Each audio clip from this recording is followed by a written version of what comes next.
Welcome to SM Live ECI. Good morning, everybody. This is a social media podcast for everyday difference makers in East Central Illinois. My name is Carl Cathedral. And I'm Tim Montague from the Small Business Development Center.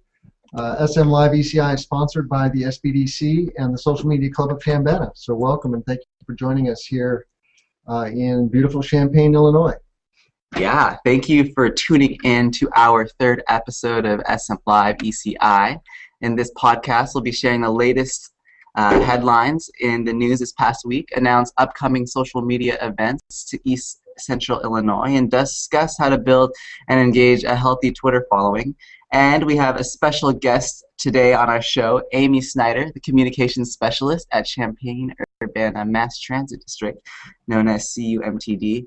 She's the social media manager for CUMTD and what I consider one of the best social media accounts in Chambana. So we're excited to have her here today, being the first of what we hope to be many guests on our podcast. Yeah, we've got some guests lined up, so we'll talk about that a little bit later in the show. And I think we're going to go on to what's going on in the news. Right? Yeah. So we'll turn our attention to social media news that made the headlines this past week. Last week, we shared about the role of social media in the Boston bombing tragedy, as well as the reports that came out with the AP Twitter's account being hacked. This week, the biggest news story involved in social media was professional basketball player Jason Collins coming out as being gay. And according to news reports, he is the first active top 4 American sport player to publicly say he is gay. The Twitter world came out in droves to support Collins, and figures like Bill Clinton, Michelle Obama, Spike Lee, and several professional athletes like Kobe Bryant turned to Twitter to express their support. So Bryant's tweet was tweeted over 41,000 times. And of course there was criticism, but much of it was outweighed by strong support. Collins actually responded to people via Twitter saying thanks to everybody who contacted him through emails and calls and Twitter. So he saw his Twitter following grow from 4,000 to 76,000 in one night. And as of Thursday, his Twitter followers are close to 100,000. So it's been quite the rise.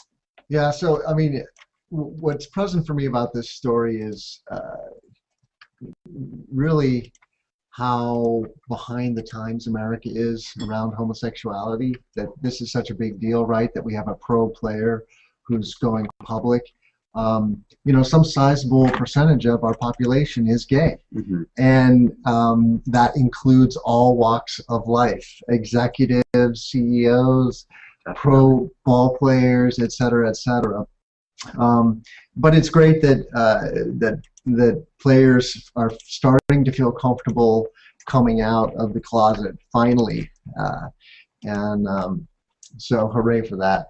Yeah, so it's interesting how social media has been, a big part, of that process. So it's pretty big news.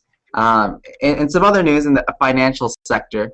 The Securities and Exchange Commission, the SEC, announced that they are allowing companies to make announcements on social media as long as they inform their investors of which social media platforms they will be using beforehand. This is specifically significant for high-frequency trading systems, which are designed to make trades based on keywords within milliseconds. However, companies have been hesitant to adopt the new social media standards as a result of the AP's hacked Twitter account last week that sent the Dow Jones temporarily plummeting 150 points, erasing $136 billion in market value. The news signals that the financial industry is playing catch-up. And in the world of changing social media, it exposes again, how social media is impacting things like the financial sector. So. Yeah, so security in Twitter is becoming a hot topic. I think I saw this week that Twitter, has started to issue statements warning, especially like journalism organizations, to really lock down their passwords, create longer passwords using randomization in the password, and so forth and so on. Let's face it, it's so like Twitter, like Facebook, very, very valuable outlets, and both the good guys and the bad guys understand this, and we have not seen the last of this this hacking phenomenon. Right. There's value to resources, and so the hackers are going where the money is, so to speak. Right, especially with the high frequency the trading, things are impacted at the millisecond, and people are being affected by that. So it is really interesting to see how that is playing out. On a lighter note, in the news, Korean pop star Psy has another hit single. His music video "Gentleman" broke the record for most YouTube videos in 24 hours. His video topped over 38 million views in one day, surpassing the Coney. Do you remember the Coney 2012 video by the Invisible Children? It was a huge social media thing. They had 30 million views. Psy, you might know him for Gangnam Style, 38 million views in 24 hours. So that is kind of crazy. I don't know how to feel about it, except that, wow, Psy, you are a very influential man. And finally, if you haven't heard, Tornado Week on the Weather Channel, it's Tornado Week, and Weather Channel interns turned to social media to create a Twitter-powered tornado in their office. So for every tweet or mention of the hashtag Tornado Week, they are turning up the wind speed in their office. If they reach 1 million mentions by the end of the week, their office will experience F5 tornado conditions. So as of last night, they had over 36,000 mentions, giving way to an effective wind speed of 130 miles per hour in their office. And you can actually watch the YouTube live stream on their website, and it's quite amusing to see them bustling around their office. And I love their take on social media, and I'm impressed by their enthusiasm and creativity in their work. And it kind of begs the question to me, if you can create a Twitter-powered tornado in your office, what else can you use Twitter to power or do with social media? No, I'm still confused about this story, Carl. Yeah. Because I heard yesterday on the news, I think on the radio when I was driving home, that there is a facility that somebody has, a building where they have these high-speed fans, and they're actually simulating storm winds inside this building. Is this related to the Weather Channel? It might be. I don't know if there's connection, but you can actually go on their live stream. I'll tweet all of these links later so you can see it. But you can look at their office, and their office is just being blown by wind. And I don't think it's a facility, so I don't know how they're going to get Category 5 winds. So if we're on Twitter and we want to find this story, how do we find that story? Yeah, you can actually look up the hashtag Tornado Week. And they also have a Twitter handle @Tornado Week, so you can see it. You can see it that way. Cool. And just a reminder to anybody who wants to tune into the show on Twitter, our hashtag is SMLiveECI. We have Amy Snyder from the MTD joining us.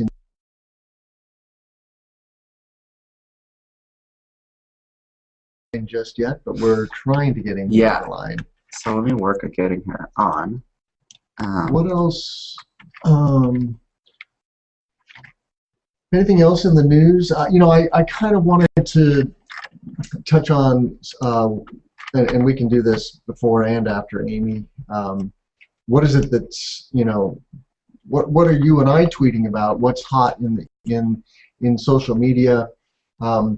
And I followed our own advice and used Topsy this morning, and just looked at social media and who are the influential social media people in the news, and I started to tweet about some of the things. I found a great story on Facebook Graph Search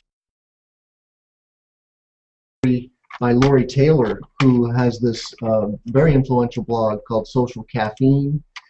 You can check her out at LoriRTaylor.com, LORIRTaylor.com. So lots of good stuff coming to me through Topsy. So thank you, Carl, for definitely teaching me about that. Yeah. On some local news, I don't know if you saw that Busey they just finished up their social media campaign. It was called Promise a Plate, and I think they raised over 25,500 meals and over 450 pounds of food using social media to generate that kind of stuff. So congratulations to Busey using social media creatively in the community. That's awesome, and we do love Busey for all their community support. They have a strong community building ethic in their company and encourage all their employees to volunteer in the community. So that's all right. Well, we are back here with Amy Snyder. She is the communications specialist at Champaign-Urbana Mass Transit District. We are excited to have Amy here today and to ask her about how she is doing social media for the MTD and as well as her personal use. So yeah, thank you, Amy, for being with us here today. Thank you for having me. Definitely. Well, yeah, why don't you just tell us a little bit about what you do at the MTD and yeah, the role that social media plays in it, and we can kind of go from there. Okay.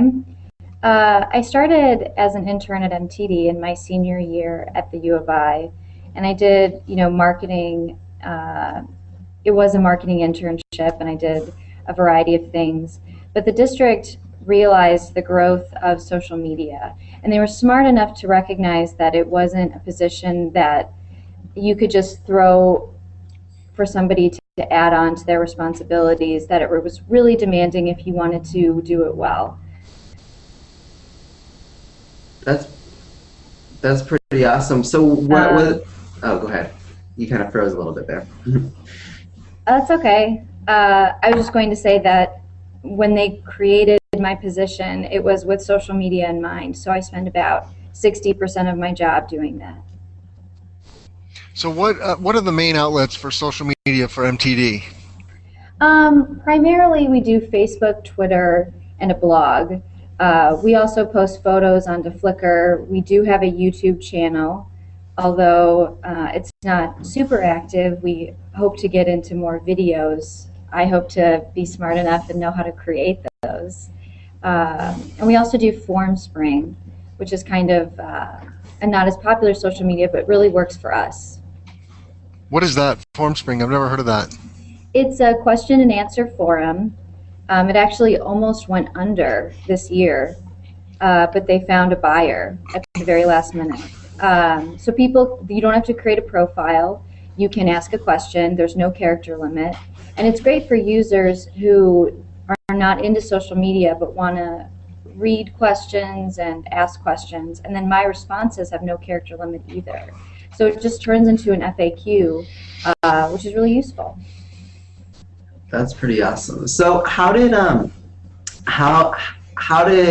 you sort of grow the social media usage? What was the MTD doing social media prior to you coming, and you sort of took that on, or like how much of the growth has been sort of your role in that, and yeah, talk about that a little bit. I think it's really been a team effort.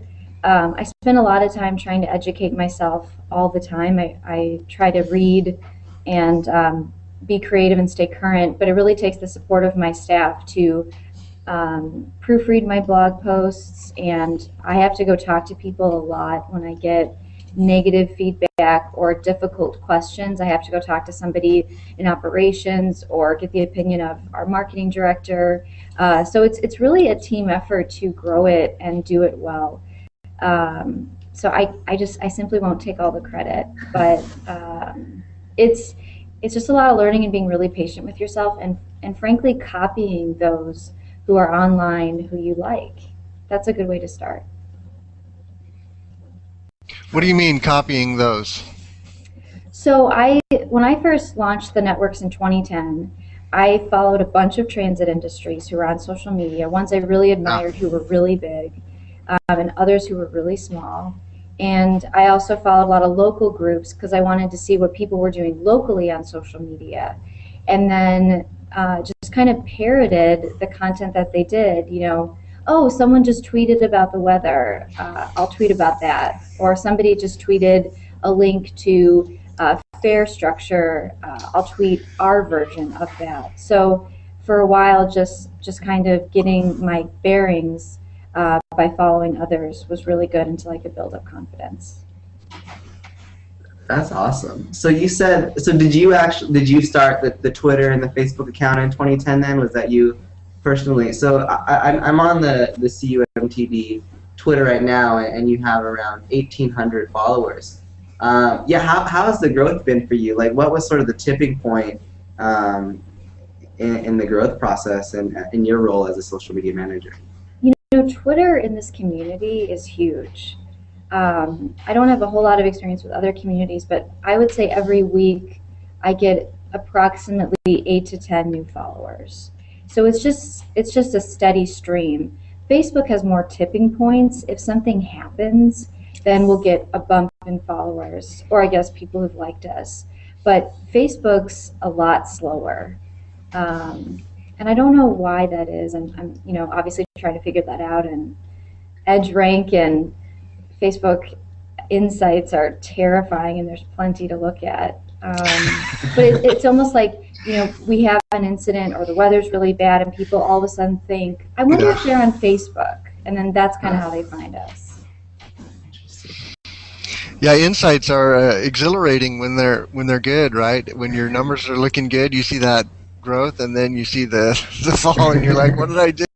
What I don't understand is there's a terrible lag in the data. You can export a report, and they're missing the past 4 days. Right. I don't understand how that happens, but I don't work at Facebook, so.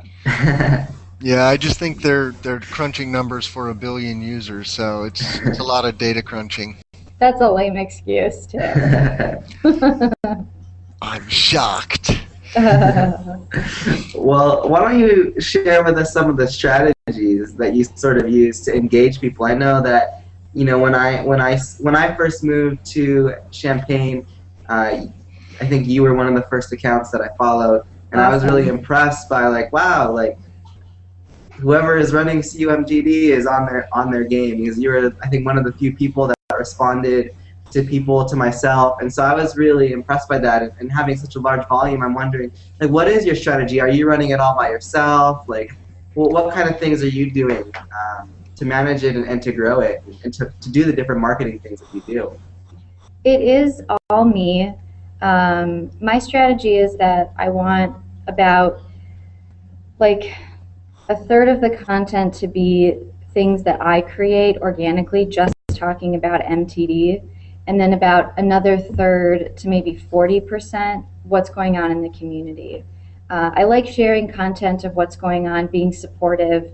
I also like sharing about educating people about multimodal, the benefits of public transit to the environment, to communities in need, to health.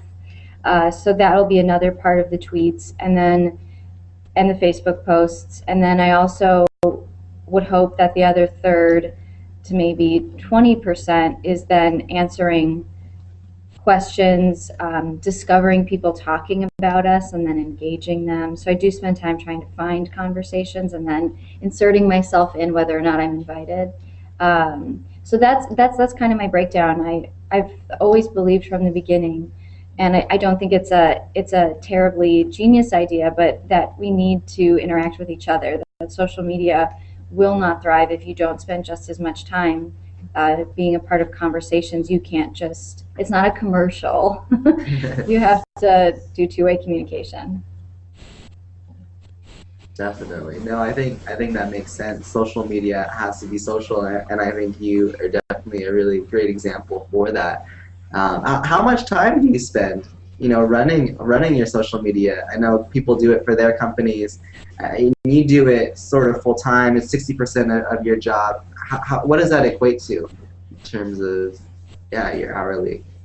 Well, I would say a weekday, day in the life, as glamorous as it is, I usually spend about the first, from like 7 to 7:30, I'm looking at Twitter and seeing what people are talking about today, what's in the newspaper, getting my news from Twitter.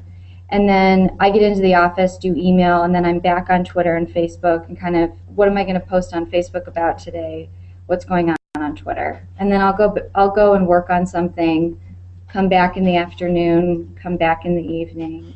And then I usually spend about an hour on Saturday and an hour on Sunday just monitoring and seeing what's going on. It's usually not all at once, though. I think people think you have to be monitoring it all the time. I'll just kind of hop on, peek, refresh my feeds, take a look, and then log off. So it's just kind of always keeping a pulse on it. So it does add up very quickly, but it's always mostly productive, if that helps. Yeah, definitely. But so when we see tweets from CUMTD, that is Amy Snyder, or are there other people who have access to the handle as well? That's just me. It's all me. Which, you know, it's interesting meeting other transit agencies and other local groups and how they divide and conquer social media. Because for some, they do shifts, and they'll get people from different departments to do the social media to give a different perspective. People will sign their tweets because there's multiple people on it, but it's all just me. And it kind of poses a challenge. I went on a cruise with my family last year, and I didn't have any access to digital world. And I ended up filling my Hootsuite and filling TweetDeck with scheduled tweets to cover the week that I was away from technology. So that's what we do. But our marketing director, Jan Kajowski, is very capable, and she was monitoring the feeds while I was gone since I couldn't. So she would jump in if something happened. So she's my backup. But most of the time I would say 98% of the time it's me. So tell us about something exciting that's happening with the MTD. I mean, I saw on your Twitter feed that you're going through a strategic planning process. Yes. I've heard about a possible expansion of the downtown terminal, but you tell us what's hot. Oh, there's so much going on here. We're involved in lots of community projects, and I guess from what the News Gazette is reporting on, we're looking at planning our year. Our fiscal year starts July 2014, and the Affordable Care Act, we're working on internal things with that, as well as what service we want to put on the street, service improvements for the new service year. So that's exciting. We've got over half of our fleet is hybrid buses now, and so we're always talking about sustainability. The district in July will very likely get certified for ISO 14001, which is an international environment standard for sustainability management. Cool. So we're excited about that. The strategic plan that Tim mentioned, we haven't done one since early 2000. So we've brought in consultants to kind of take a look at MTD and help us plan a future, objectively by interviewing people internally, but also going to community leaders and stakeholders to figure out what we should do next, how we should move forward. So that's something we're all really excited about, because getting feedback is really important to us. And if you go on our website right now, CUMTD.com, there is a link to a very short survey, should take 5 minutes, that our consultants are conducting to get feedback from any and everybody to help us chart our course. So we're pretty excited about that. That whole report should be wrapped up in the fall.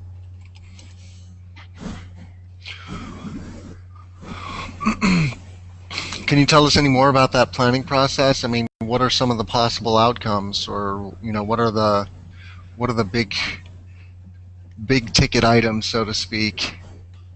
Well, the process, from my understanding, is the SWOT: strength, weaknesses, opportunities, and threats.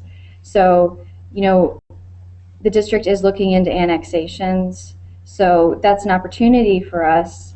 It's also a challenge. We want to keep our people in our district and possible new members to the district happy and make sure that we get their feedback. So we'll be doing a lot of public hearings in those potentially annexed areas, which there is Tom Kasich covers MTD a lot in our board meetings. So he's if you look up Tom Kasich in the News Gazette, you can find a lot of our articles, or MTD.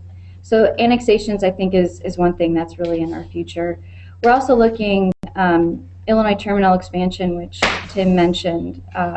There's a separate report for that, but the area east of the Amtrak platform MTD owns, and right now it's just a parking lot, but there's potential to do more with that area, and the city also owns some of that area nearby too. So that's part of it.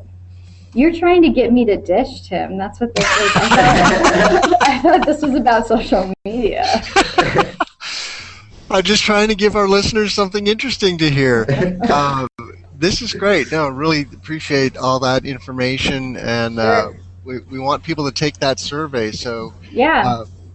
if you just search on survey in their Twitter feed, you'll find that, or if you go to their homepage. Exactly. And you're joining us on SM Live ECI. We're here with Amy Snyder from the MTD. Amy, what is your absolute favorite tool for managing social media? TweetDeck, if I'm at a desktop. I love TweetDeck. I like to put up search columns that always run on CUMTD and MTD. That's a great way to find conversations. If I'm on my iPad, I use the Hootsuite app for my social dashboard. Okay. So tell us a little more about TweetDeck, and is there a future for TweetDeck? Because I heard that it might be going away. I hope not. Twitter bought TweetDeck. Right. So I just think it's super easy to use. It's free. You get to schedule a bunch of tweets, and I think Hootsuite is good. But I think if you're on a computer, I think Hootsuite can get very heavy because they want you to put in all of these accounts, and that's great. But I don't think it's a perfect match for every single medium when you're on Hootsuite, and I think Hootsuite can get very heavy. So I think because TweetDeck is so rich, or Twitter is so rich, and there's so much content, that I think TweetDeck has a future. It better, is all I'm saying. Wow. That's funny. That is Yeah, I use Hootsuite mostly myself, and but I hear what you're saying about getting heavy. It's there's a lot going on there, and search is not very satisfying, I have to say. Usually, I often will search on something and then I just go into the spinning wheel oblivion. So that's a bummer. Definitely. Well, Amy, are there any other things like that? Yeah, what are you excited about social media for the MTD? I think for Champaign-Urbana as a whole and the region. What sorts of things are exciting you about social media, and what's sort of next, do you think? I think social media is really rewarding. I think for MTD, since I was hired full-time in 2010, I think there were many staff who were skeptical about it and thought that it was just really dangerous. But I think over time there's been so many good news stories, so many success stories, that I think there's not a single staff person who doesn't believe, or at least they've kept it from me, that we shouldn't be there. So I think I've been a part of social media for other groups like CU Bike to Work Day, which is now CU Bike Month going on now. That's a great way to connect people, find people. That Twitter feed, that Facebook page is really pretty active for an event that happens once a year. And I think CU Bike Month is a terrific idea, and I think social media will help keep that momentum going. Because oftentimes, the bike group is a really good example. You've got all these groups: Champaign County Bikes, MTD, City of Champaign, City of Urbana, City of Savoy, or Village of Savoy, coming together to bring something to the community. And the challenge is, these are often marketing communications people who don't know how to update a website, so they have to beg somebody to do it for them. Whereas all of them can hop onto Facebook and Twitter and do it themselves. And their website gets updated once a year because they beg somebody and get somebody to do it. And then Facebook and Twitter is this live dynamic thing. And I think that that's the future, that groups you know, if you have the ability and the skill to update a website, fantastic, do that. But I think for a majority of small businesses, for people who don't have a lot of resources or the know-how, that's where you go. You go to Facebook and Twitter, and in our community, people are there. They really are. Yeah, it's funny to think. The last, like 12 years ago, I lived in Madison and was taking their mass transit on a regular basis. I was a grad student, and the thought never occurred to me. This was pre, mainstream social media. The thought never occurred to me to interact with the mass transit district, right, at all. And now I can't imagine not interacting with the mass transit district as a resident of Champaign-Urbana. And that's a really wonderful thing that we have that, ability to have two-way communication with these institutions that are all around us and so influential, and yet historically have been relatively walled off from the public. Yeah, I really appreciate you saying that. And I think when I talk to peers in the public transit industry who are not on social media or who are on it in a really limited way, it's because I think of the past. Transit is often not-for-profit government, and so we have to kind of protect ourselves and be very careful. But I think most people recognize it as an opportunity, and even if you don't ride, you probably know somebody who does. And to be able to help people in a very quick way, because transit is very in the moment. You're waiting for your bus, you're at the stop, you need to get somewhere, you're going somewhere tomorrow. I think people appreciate that. So thank you for saying that. Yeah. Definitely. Well, we really appreciate what you do, Amy, and thank you so much for joining us. Any parting questions or comments from you, Carl, before we move on to announce our guest for this coming week? Yeah, we really appreciate you being on here, Amy, being our first guest and sharing. I'm so honored. Yeah, sharing your insights. I know, my wife. I remember there was a closure, and she tweeted to the MTD, is like, hey, what's the reroute? And you responded right away. And I think you're just a really great asset to the community, and we really appreciate what you do for the MTD and for Champaign-Urbana as a whole. So thanks for being a pioneer in social media for us. And thank you also for being so integral to the startup of the Social Media Club here in Champaign-Urbana. Yes. So you have really energized that initiative as well. So we're grateful for that. Well, cheers to you guys. I love the podcast, and I think it's perfect time of day, and I think the community will hopefully be receptive to Social Media Club Chambana and come to our tweet ups and our educational events and all that good stuff. Awesome. Well, thank you so much. Thanks, guys. Do I just leave the hangout? Or you want me to? You can, or we'll wrap up in the next few minutes. So it's whatever you need to do. Yeah, you can sign off or not. It's up to you.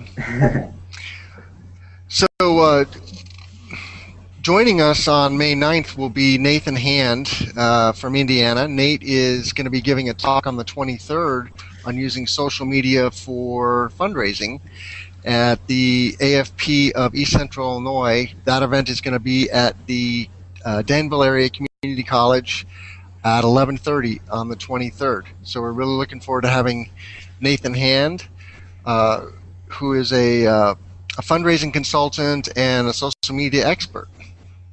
Do you want to say anything else about our show coming up on the 9th of May, Carl? Yeah, we're excited to talk about what's happening in social media news, hear about social media for nonprofits. It's great to see the different sectors that social media is impacting, so we look forward to that.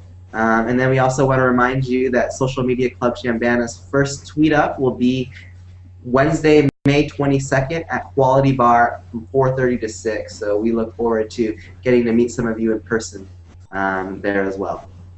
So that'll be a 1-2. We'll have an event on the 22nd and then an event on the 23rd. That's right. All right. Well, thank you guys for joining us for SM Live ECI. We will see you at our next episode where we'll talk about social media for nonprofits. So until then, we will see you later. Thanks, Carl. Thank you guys.